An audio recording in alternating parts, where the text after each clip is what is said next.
अरे क्या हो गया? तेरा दौर खराब है तो तेरी मंजिल मेहनत तो जा रही है ना मेरे भाई।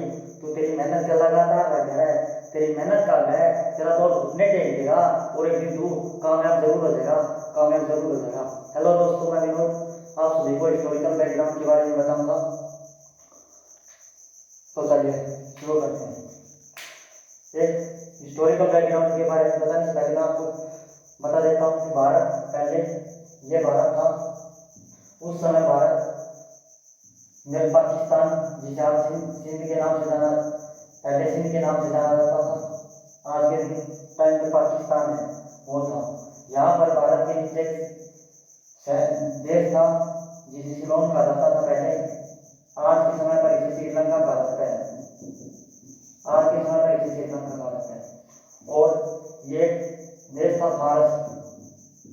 आज के समय पर ईरान कहा जाता है, पहले एक फारस था, फारस नाम का देश था। तो उस समय की बात है, मैं आप सभी को बताता हूँ।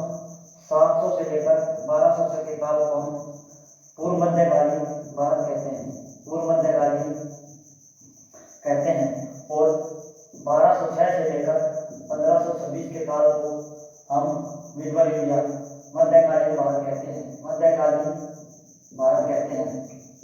और 1526 से लेकर 1947 के काल को मॉडर्न इंडिया, आधुनिक भारत कहते हैं, आधुनिक काल कहते हैं, आधुनिक काल कहते हैं। तो इस 700 से 1206 के काल में भारत पर मुस्लिम आक्रमणकारी हुए थे। तो दो प्रकार के मुस्लिम आक्रमणकारी हुए थे, जो एक अरब से आए थे, दूसरे तुर्क थे। एक तो अरबियन जो अरब से आए थे वो अरबी थे, और तुर्क से आए थे जो तुर्की थे। तो अरब के आक्रमणकारी कौन कौन थे और तुर्क के आक्रमणकारी कौन कौन थे?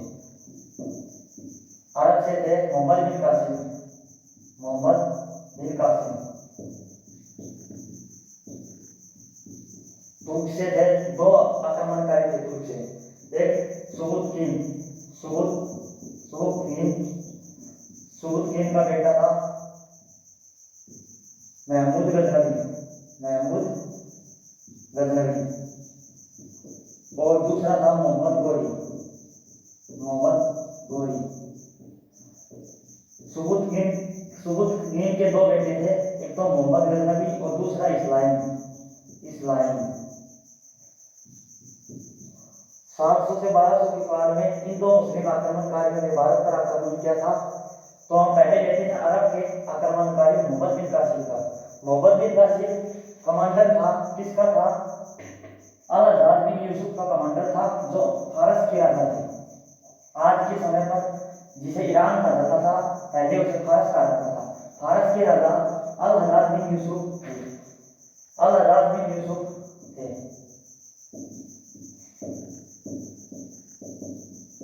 तो भारत पर आक्रमण कैसे होता है?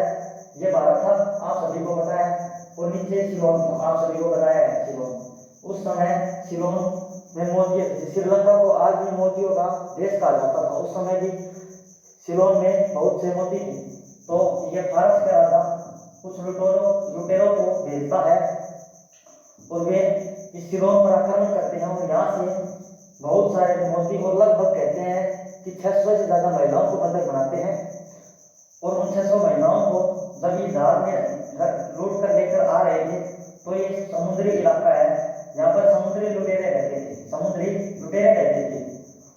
और समुद्री लुटेरों ने जहाज को लूट लिया।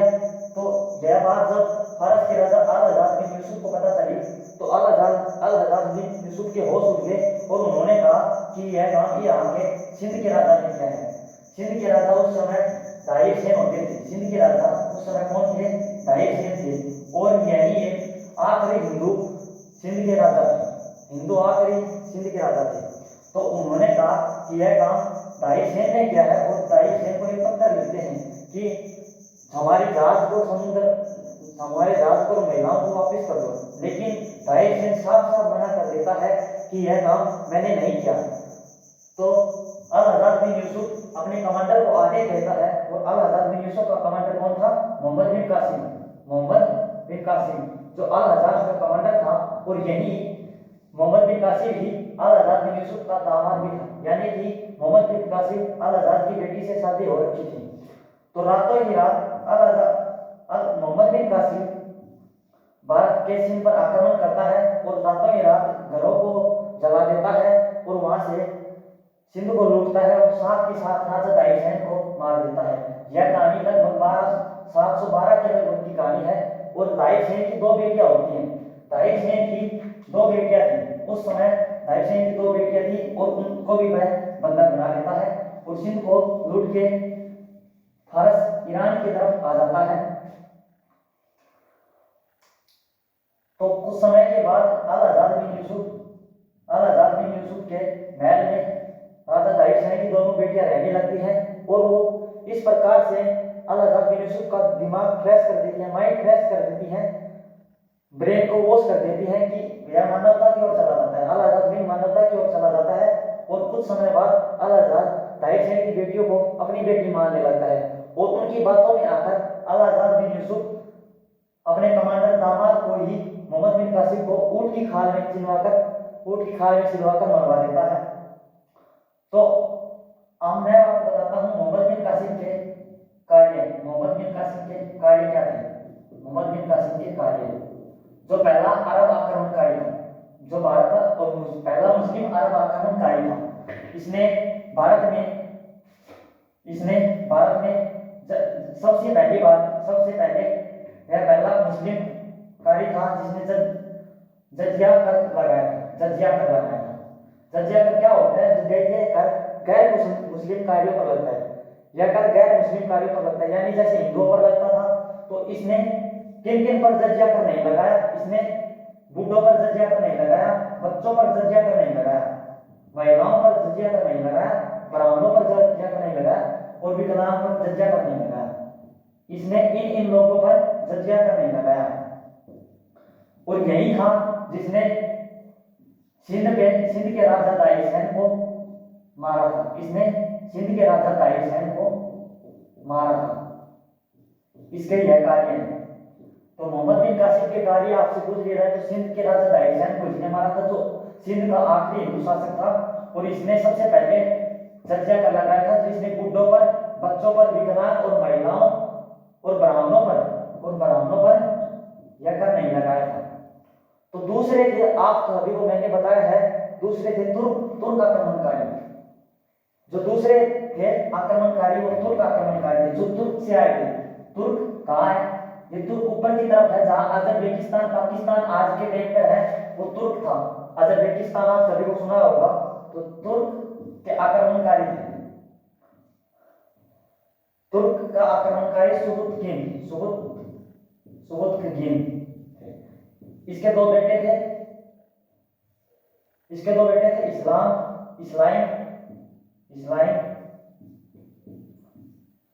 और महमूद गजनवी। तो सबसे पहले सुबुतगिन ने भारत पर आक्रमण किया था।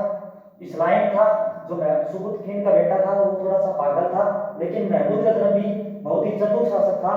इसने अपने पिता की तरह से इसने सोचा कि मेरा पिता भारत पर आक्रमण कर सकता है तो मैं क्यों ना भारत पर आक्रमण करूं। और ये बहुत ही चतुर व्यक्ति था और इसने लगभग 17 बार भारत पर आक्रमण किया। जो पहला शासक था, इसने किसी ने पूछ लिया जाए सबसे ज्यादा बार आक्रमण किसने किया था? महमूद गजनवी ने भारत पर आक्रमण किया था। 17 बार इसने भारत पर आक्रमण किया। लेकिन इसने 17 बार भारत पर आक्रमण किया, उसमें से सबसे ज्यादा 15वीं बार जो आक्रमण किया था वो सबसे ज्यादा पूछा जाता है। एग्जाम में सबसे ज्यादा क्वेश्चन पूछा जाता है कि इसने 15वां आक्रमण किस पर किया था? सोमनाथ के मंदिर पर किया था। और उस समय कहते हैं कि यह सोमनाथ के मंदिर पर आक्रमण करने आता है। तो उस समय लगभग 28,000 किलो सोना और लगभग 48,000 किलो चांदी लूटकर भारत से लेकर जाता था। उस समय पर, आज के समय पर जो रेलगाड़ियां चलती हैं, पहले रेलगाड़ियां वगैरह तो थी नहीं, लेकिन उस समय पर ऊंट और घोड़े थे, उन पर यह सोना लाद कर, चांदी लाद कर लेके जाता है। तो हमारे इतिहास में कहा जाता है कि जिस तरफ से यह लेकर अपने अपने सवारों को लेकर गया था, ऊँट को सोना लेकर गया था। तो वहां पे लोग आज के दिन भी अमीर हैं, क्योंकि जब सोना छन कर वहां गिरा था तो लोग बहुत सारे अमीर हो गए थे। तो सबसे ज्यादा इसमें का क्वेश्चन पूछ लिया जाएगा, सोमनाथ के मंदिर पर आक्रमण कौन सा था जो महमूद गजनवी ने भारत पर किया था? तो कौन सा था? 15वां आक्रमण था। या ऐसे पूछ लिया जाए कि 15वां आक्रमण महमूद गजनवी ने किस पर किया था? तो सोमनाथ के मंदिर पर किया था। इन्होंने सोचा था कि भारत में फिर से आऊंगा, लोग भारत को कि सोमनाथ मंदिर को दोबारा लूटने के लिए आऊंगा, लेकिन सोमनाथ मंदिर को लूटने के लिए आऊंगा, लेकिन ये आ नहीं पाया, क्योंकि वह वहां पर जाने के बाद बीमार हो गया था और बीमार होने के बाद वही मर गया था। तो दूसरा आक्रमणकारी है मोहम्मद गोरी। मोहम्मद गोरी जो तुर्क का दूसरा आक्रमणकारी था। मोहम्मद गोरी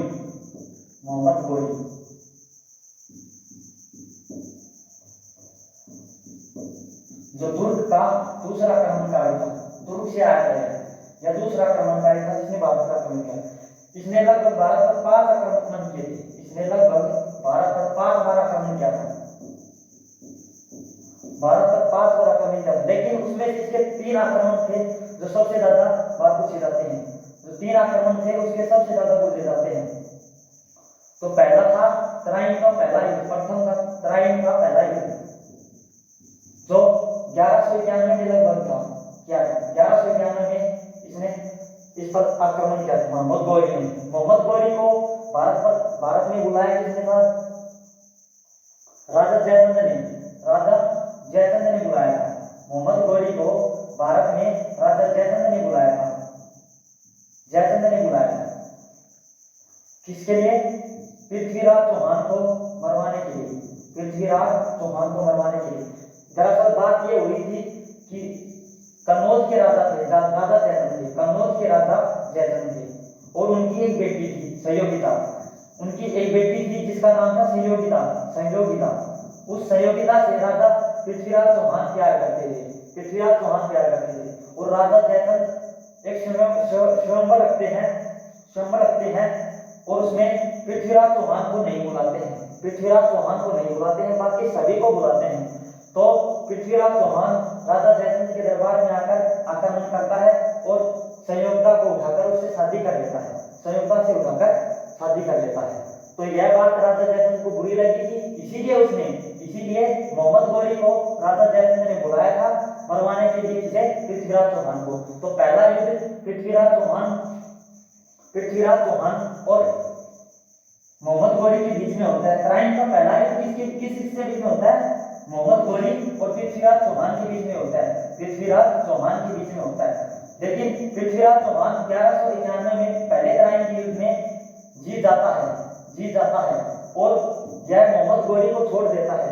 मोहम्मद गोरी कहता है कि निहत्थे पर वार नहीं करता।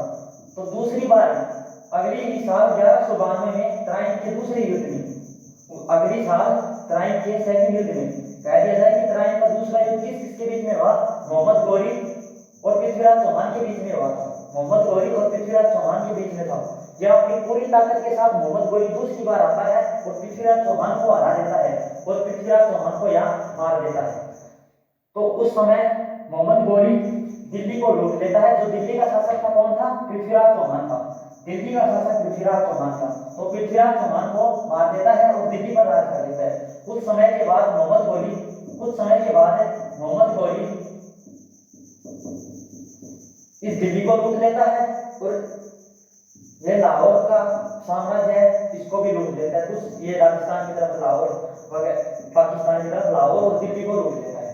उस मोहम्मद गोरी एक लुटेरा तो था ही, क्योंकि इसने राजा जयचंद के कहने पर भारत में आया था पृथ्वीराज चौहान को मारने के लिए।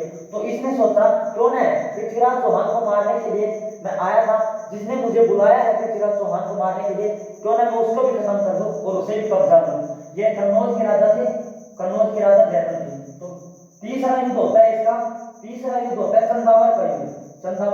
ये 1194 में होता है। चंदावर का युद्ध तीसरा किसके बीच में होता है? मोहम्मद गोरी और राजा जयचंद के बीच में होता है। तीसरा युद्ध होता है। इस युद्ध में मोहम्मद गोरी राजा जयचंद को मार देते हैं और कन्नौज को भी अपना हिस्सा बना लेते हैं। अब मोहम्मद गोरी के बारे में कुछ विशेषताएं हैं जो मैं आपको बताता हूँ। मोहम्मद गोरी के बारे में कुछ विशेषताएं मैं आपको बताता हूँ। चलिए, मोहम्मद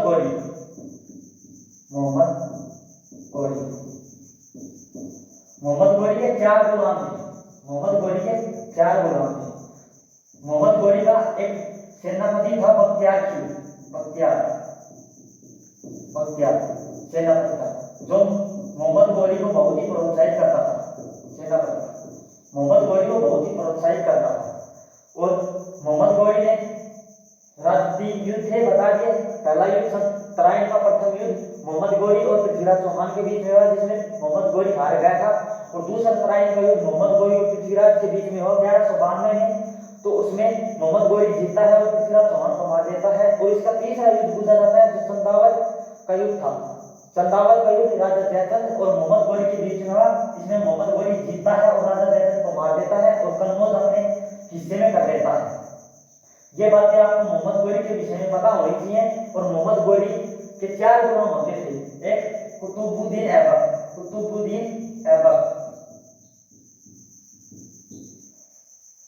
दूसरा था इल्तुतमिश,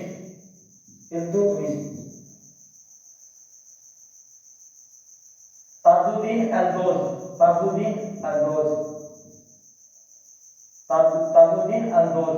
और चौथा था, पहला था कुतुबुद्दीन ऐबक, इल्तुतमिश, ताजुद्दीन अल्दोज और नसरुद्दीन कुबादशाह। इल्तुतमिश, कुतुबुद्दीन ऐबक, ताजुद्दीन अल्दोज और नसरुद्दीन कुबादशाह, ये 4 गुलाम थे। इसके 4। और मोहम्मद गोरी पहला प्रथम शासक था जिसने अपने देश में जाकर लक्ष्मी की सिक्कों पर लक्ष्मी माता की फोटो लगाई थी। लक्ष्मी माता के सिक्के लगाए थे। तो पूछ लिया जाए पहला मुस्लिम शासक कौन था जिसने सिक्कों पर लक्ष्मी माता की फोटो लगाई थी, तो मोहम्मद गोरी था। तो मैं आपको कल कुतुबुद्दीन ऐबक, इल्तुतमिश, ताजुद्दीन और नसरुद्दीन के बारे में बताऊंगा कि 4 गुलाम थे। और लगभग 1205 के लगभग मोहम्मद गोरी बीमार होने लग जाता है और अपने एक समय पर मोहम्मद गोरी अपने इन 4 गुलामों को बुलाता है और कहता है कि अब मेरी हालत बिगड़ रही है, मैं भारत को छोड़कर अपने देश में जाना चाहता हूँ। मैंने इन पर शासन किया है। इन्होंने दिल्ली पर राज कर लिया था, कन्नौज को अपने हिस्से में कर लिया था और इस तरफ लाहौर के हिस्से को अपने कब्जे में कर लिया। तो इन्होंने कहा कि मैं भारत पर इतनी मेहनत से इतने राज्य के हिस्से को कब्जा किया है, तो मैं इसको ऐसे नहीं छोड़कर जाना चाहता। मैं एक ऐसे शासक को देना चाहता हूँ जो इसको आगे ले जाकर एक अच्छा शासक को यह सब कुछ सौंपना चाहता हूँ। तो मोहम्मद गोरी एक समय पर 1205 के लगभग अपने 4 गुलामों को बुलाता है और कहता है कि जो सबसे पहले मेरे इस पूरे साम्राज्य का चक्कर काटेगा, मैं उसे यही साम्राज्य देकर जाऊंगा। मोहम्मद गोरी कहता है। तो कुतुबुद्दीन ऐबक, इल्तुतमिश है, नसरुद्दीन कुबादशाह और अल्दोज, ये चारों को कहते हैं। तो अल्दोज चला जाता है, नसरुद्दीन कुबादशाह चला जाता है, इल्तुतमिश अपना घोड़ा खाकर इस साम्राज्य का चक्कर काटने के लिए चला जाता है। फिर कुतुबुद्दीन ऐबक रहता है, उसे मोहम्मद गोरी कहता है क्या बात है, तुझे साम्राज्य नहीं चाहिए? तो मोहम्मद गोरी को कुतुबुद्दीन ऐबक अपनी गोद में उठाता है और जहाँ मोहम्मद गोरी बैठा था, जो आज के समय पर आपने देखा होगा कि फिल्मों में वगैरह में जो राजा की गद्दी होती थी, उस गद्दी के चारों ओर उसको गोद में उठाकर मोहम्मद गोरी को कुतुबुद्दीन ऐबक चारों ओर चक्कर काटता है और कहता है कि मैं आपके साम्राज्य को वहां तक देखता हूँ जहां तक आप बैठते हैं, वहां से लेकर और जहां तक आप देखना चाहते हैं वहीं तक आपका साम्राज्य है। तो मैं यह आपका साम्राज्य तो मैं यहाँ तक उसको उठा लेता है और उसको चक्कर काटते हैं। इस बात से लेकर मोहम्मद गोरी बहुत ही प्रसन्न होते हैं और उन्होंने जब तक ये नसरुद्दीन ऐबक, अल्दोज और इल्तुतमिश इस साम्राज्य को घूमकर आते हैं, तब तक कुतुबुद्दीन ऐबक को उसके तिलक करके और उसे साम्राज्य पर बैठाकर गद्दी पर बैठाकर मोहम्मद गोरी अपने देश में चला जाता है और लगभग 1206 के लगभग कुतुबुद्दीन ऐबक दिल्ली का कुतुबुद्दीन ऐबक इसका मोहम्मद गोरी की गद्दी का शासक बन जाता है। इससे आगे कल मैं आपको 1206 से लेकर 1526 तक ये बताऊंगा कि किस तरह से दिल्ली सल्तनत आई, मुगलों का शासन काल हुआ, ये सभी आपको बताऊंगा। तो कल मैं आपको कुतुबुद्दीन ऐबक से 1206 से लेकर 1526 तक, 1526 में बाबर पानीपत का प्रथम युद्ध हुआ था, वहां तक पानीपत का प्रथम युद्ध बाबर के द्वारा किया गया था, वहां तक मैं आपको बताऊंगा। आज मैंने कुतुबुद्दीन ऐबक तक बताया है, तो मैं आपसे उम्मीद करता हूँ कि आप सभी को अच्छा लगा होगा। तो आप चैनल को सब्सक्राइब करें, लाइक करें। Thank you.